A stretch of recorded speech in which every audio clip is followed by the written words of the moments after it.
Ne e ndjem, e pam vetë, konstatuam vetë diçka të tillë. Doja ta kuptoja pak më mirë këtë dëshminë.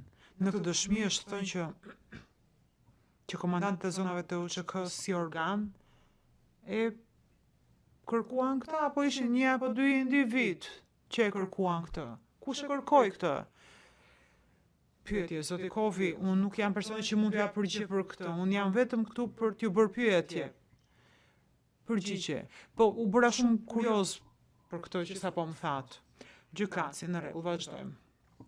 Në paragrafin 76 të deklaratës suaj, keni thënë se sipas jush zoti Thaçi nuk ishte person i dhunshëm. As nuk ishte dispozita për të qenë një person i dhunshëm, përkundra se keni thënë, zoti Thaçi ju trembej komandantëve të UÇK-s që në vetvete ishim famkeq për dhunë. Ju kujtohet që keni thënë këtë? Përgjigje po. Pyetje. Pse keni thënë? Ku e keni bazuar ju këtë supozim që në fakt ishte zoti Thaçi ai që u trembej komandantëve të zonave? Përgjigje. Që u trembej even at Rambouillet. Është e qartë dhe në Rambouillet që ai është kërcënuar drejt për së drejti. Nëse nuk pajtohej me kërkesat e komandantëve të zonave. Po ishte dhe sjellja e tij në përgjithësi e qartë. Mënyra se si ishte shumë i kujdesshëm sa u takon marrëdhënieve me udhëheqjen e lëvizjes së UÇK-s, sikur të thash pak minuta më herët, në profesionin ton,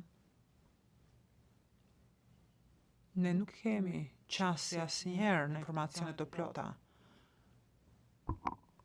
Ne thjesht nxjerrim disa përfundime, të cilat i bazojmë bazuar në çka kemi parë, çka kemi dëgjuar, po dhe bazuar në përvojën tonë jetësore. Unë kam qenë në situata të ngjashme me luftëtar,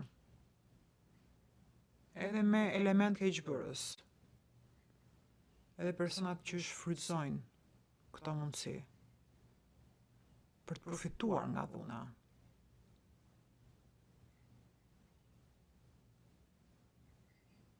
Dhe unë pash një djalë 30 vjeçar ambicioz, funksionar politikan do ta thoya më saktë. Dhe e thash, nuk është ky ai person. Pyetje, zoti Kovi, ju thatë që ishte dhe sjellja e tij në përgjithësi. Pra, zoti Thaçi vetë nuk ua ka thënë që kishte frikë nga ndonjë person konkret apo nga komandantët e zonave. Përgjigje, jo, absolutisht. Nuk e lejon krenaria një person ta thotë diçka të tillë. Kjo është e kuptueshme. Absolutisht nuk na befasoi diçka e tillë. Ne e ndjem, e pam vetë, konstatuam vetë diçka të tillë. Gjykatësi, faleminderit. Në fund të deklaratës suaj, në paragrafin 81, thoni se në bazë të konstatimeve tuaja dolët në përfundime zoti Thaçi kishte ambicjen dhe objektivin për të bërë politikan dhe udhëheqës në Kosovë dhe e dinte se duhet të bashkëpunonte me UNMIK-un që ta realizonte këtë. Këtë u lexoi sot edhe avokati mbrojtës sot paradite të njëjtin paragraf. Tani zoti Kovi, nëse përfundimi juaj është i saktë, pra që zoti Thaçi duhet të bashkëpunonte me UNMIK-un për të realizuar qëllimet e tij, çfarë ju shtyn ju të besoni se deklaratat e zotit Thaçi kur thoshte që mos ushtroni dhunë dhe ishte në favor të një shoqërie multietnike?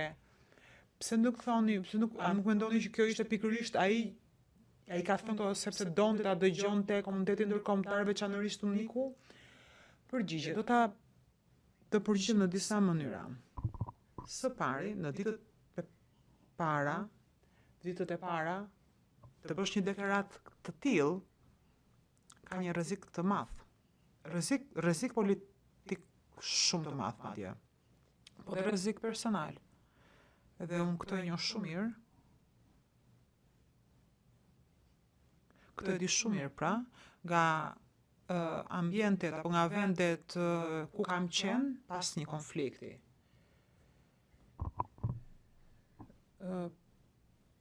Personat që bëjnë komente të tilla të paqta vuajnë prej tyre.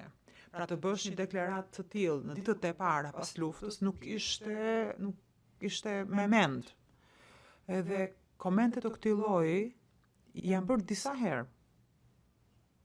Pra, nëse po e bënte ai këtë thjesht për kredibilitet, të na tregonte ne që shiko se unë thash gjën e duhur, atëherë ne do ishim shumë skeptik. Por, është e qartë që ai i tha këto publikisht disa herë ditët e para. Dhe mua më duhet të them që për ne aso kohë kjo ka qenë befasi. Edhe sigurisht që ne mirëpritëm diçka të tillë. Pyetje, zoti Kofi.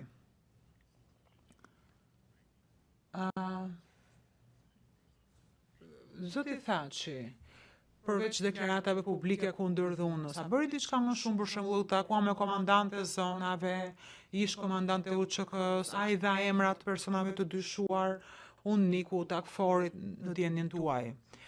Apo u zotua që ta gjente personin përgjegjës për krimet, personat përgjegjës për krimet. Përgjigje, jo, asgjë të ngjashme.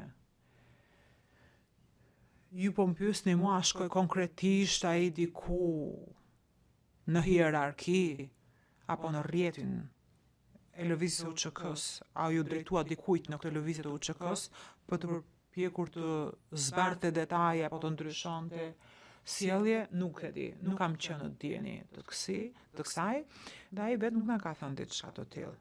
Nga ana tjetër, ai ka shkuar në shtëpi serbe